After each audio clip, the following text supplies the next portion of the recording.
বন্ধুরা, good morning. Welcome to Joyshree time story. Good morning বলতে এখন মিড মর্নিং, এখন বাজে বেলা 11টা বেজে গেছে। সত্যি বলতে বুঝতে পারিনি, মানে ঠান্ডার সময় না, আর রোদ নেই একটু, আর সকাল থেকে জলের কাজ করে করে এই হাতগুলো একদম বড় হয়ে আছে। কি ঠান্ডা! তো কদিন, যেহেতু কদিন বলতে দুদিন, হ্যাঁ দুদিনই ছিলাম না। এসে গোটা ঘর ভালো করে পরিষ্কার করলাম।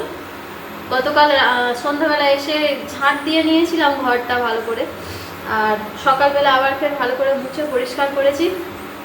তারপরে জামা কাপড় অনেকগুলো জমে গেছিলো, কেচেছি। ঠান্ডা জল, হাত একদম বরফ হয়ে গেছে। আর রান্না বান্না বলতে আজকে ডাল খেতে ইচ্ছে করছিল, তাই বানিয়েছি, বানানো হয়ে গেছে। ডাল বানিয়েছি, আর ভাতটা হচ্ছে ডাল, আলু সিদ্ধ আর ভাত।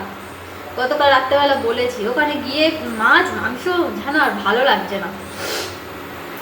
তো ওই জন্য বলেছি যে হাজব্যান্ডকে, যে কদিন এখন ডাল খাও, আর মাছ মাংসের কথা মুখে এনো না, মানে মাছের কথা বিশেষ করে। তো ওই জন্য বলে ঠিক আছে। তো এক্ষুনি দেখলাম 11টা বেজে গেছে। ছেলে তো সকালে খেয়েছে 6টার সময়। আর রোদ না উঠলে একদম ভালো লাগে না, মানে কেমন যেন একটা ঠান্ডা ঠান্ডা বাজে লাগে। রোদ না হলে একদম ভালো লাগে না। যাই হোক, তো চলুন আজ দিনটা এখান থেকেই শুরু করি।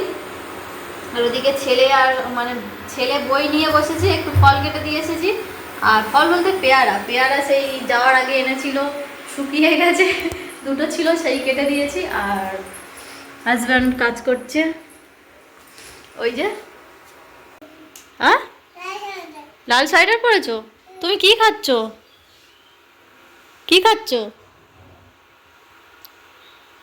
হ্যাঁ, কি খাচ্ছ? ঝুলে আছে। কি খাচ্ছ? ওকে এই যে পেয়ারা কেটে দিয়েছি, পেয়ারাগুলো নরম হয়ে গেছে পেকে। বই নিয়ে বসেছে। হ্যাঁ, আর ওদিকে কাজ হচ্ছে।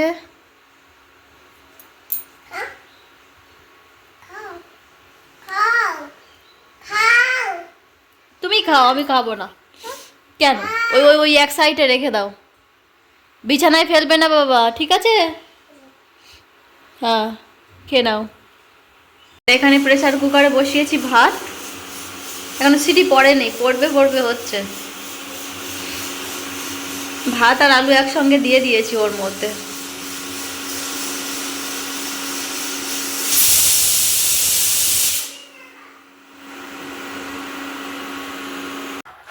তো বন্ধুরা, হাজব্যান্ড গেছিলো একটু দিদির বাড়িতে, মানে দিদির শাশুড়ি পাঠিয়েছে আমাদের জন্য।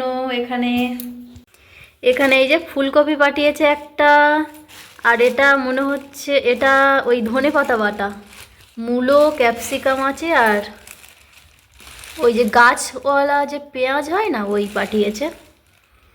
তো আমাদের কথা ভেবে পাঠিয়েছে, খুব ভালো লাগছে।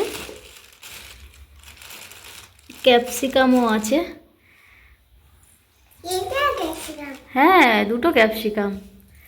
তো এগুলো এখন রেখে দিই গুছিয়ে। আর হাজব্যান্ড খেয়ে বেরোবে, ভাত দেব।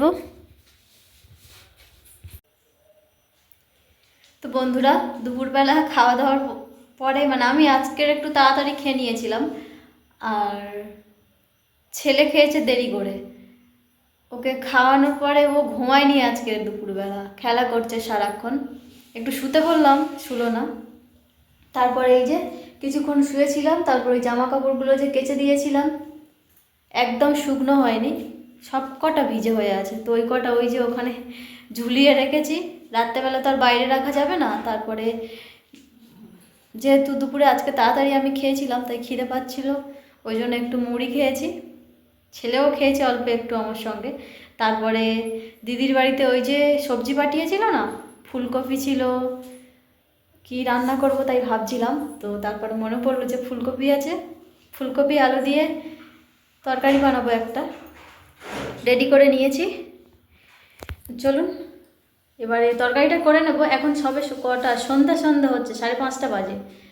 তরকারিটা বানিয়ে নেব, নিয়ে ছেলেকে নিয়ে একটু বসবো। ও যেহেতু আজকে দুপুরবেলা ঘুমায়নি, তাড়াতাড়ি ঘুমিয়ে পড়বে। ওকে নিয়ে একটু মানে বই নিয়ে বসবো, তারপরে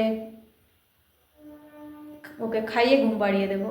তো এখন তরকারিটা ওই জন্য করে রাখি, ভাতটা প্রেসার কুকারেই বানাবো, ওই জন্য সব কিছু রেডি হয়ে গেছে ধুয়ে টুয়ে, তো ওটা পরে করে নেব, ভাতটা পরে করব, আগে তরকারিটা বানিয়ে নিই এখন।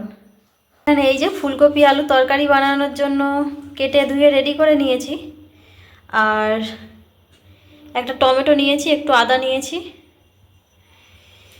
চলুন তরকারিটা বসিয়ে দিই। হ্যাঁ আসছি।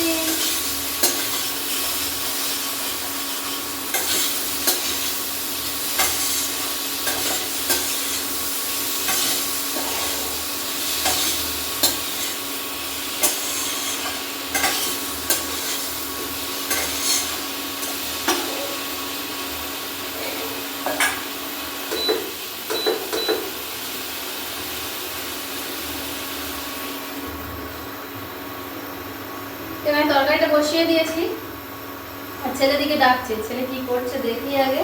তো এটা যতক্ষণ জল দেওয়া হয়নি এখনো, সবে বসিয়েছি। এই তরকারিটা সবে বসিয়েছি, মানে সবজিটা সবে দিয়েছি তেলের মধ্যে।